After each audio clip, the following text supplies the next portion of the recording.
আজ গিয়েছিলাম একটা বউভাতের অনুষ্ঠানে। তো প্রথমেই প্লেটে পড়ে গেল স্যালাড, সস আর পনিরের চপ।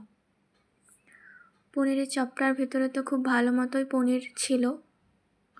তো চপটা একটু নিয়ে স্যালাড আর সস সহযোগে খেলাম, খুব ভালোই লাগলো।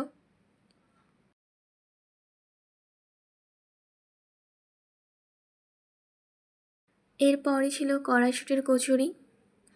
কড়াইশুঁটির কচুরিটার ভেতরে তো কড়াইশুঁটির স্টাফিং একদম ভরে ভরে ছিল, যেটা চানা কিমা হয়েছিল। ওটার সাথে খেতে তো খুবই সুন্দর লাগছিল। মানে আজকের বেস্ট আইটেম বলতে এটাই ছিল। চানা কিমাটা খুবই সুন্দর হয়েছিল। তো কচুরির সঙ্গে চানা কিমাটা খেলাম।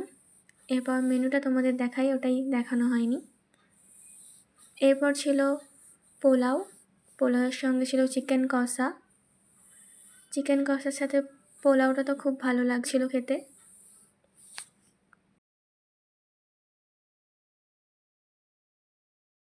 এটা খাওয়ার পরে ভাত চলে এলো।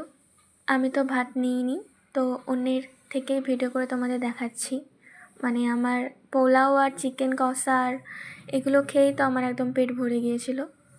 তো আর ছিল ভাত, মাটন কষা, এঁচোড় চিংড়ি আর ফ্রুট চাটনি, পাঁপড়, দই মিষ্টি। তো আমি অন্যের পাত থেকে মাটনটা তোমাদের দেখাচ্ছি। এই ছিল মাটন। যারা মাটন পছন্দ করে তাদের জন্য ভালো, বাট আমি পছন্দ করি না, তার জন্য এটা নেওয়া হয়নি। আর ছিল ফ্রুট চাটনি।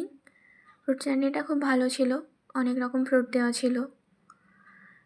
এরপর দিয়েছিল পাঁপড় ভাজা আর একটা কেশর সন্দেশের মতো একটা মিষ্টি দিয়েছিল। তারপর ছিল আইসক্রিম আর